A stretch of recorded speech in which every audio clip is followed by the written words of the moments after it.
Okay, Python practice 1, task 27, explain the code below.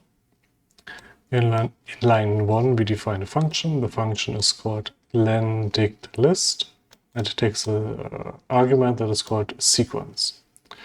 In the second line, we use the type built-in function applied to sequence to check if it is right in another list that is made of list or dictionary.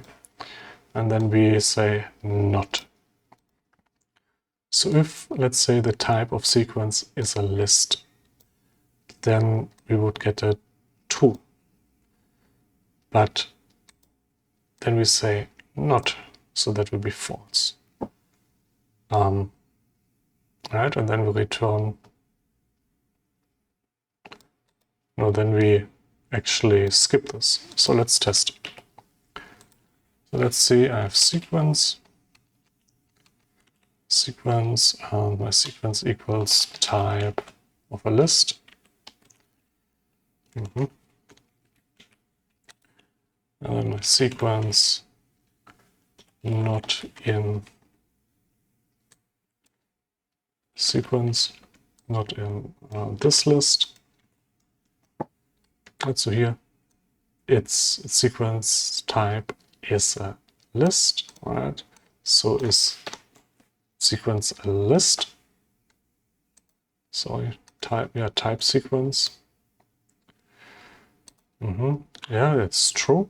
If it would be true, we would enter, but we check if sequence is not a list, right? So, and then we basically, if Python is a list or dictionary, we skip this because we have a not here. So then we go on. So if we have a list or sequence, a list or dictionary, we define n elements to be 0.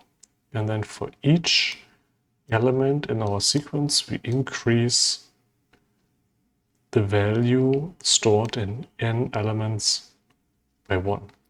And when we're done going over all elements of the sequence, we return what is stored in n elements. So how does that work? Execute. So here we have a dictionary, right? Going from 0 to 9.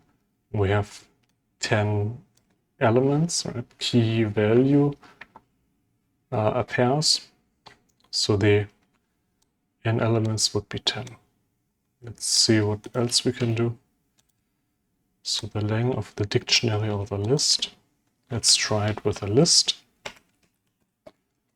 That is 3. Let's try it with a sequence. Right? The type sequence is not here. So what we expect to get now is -1. There we go.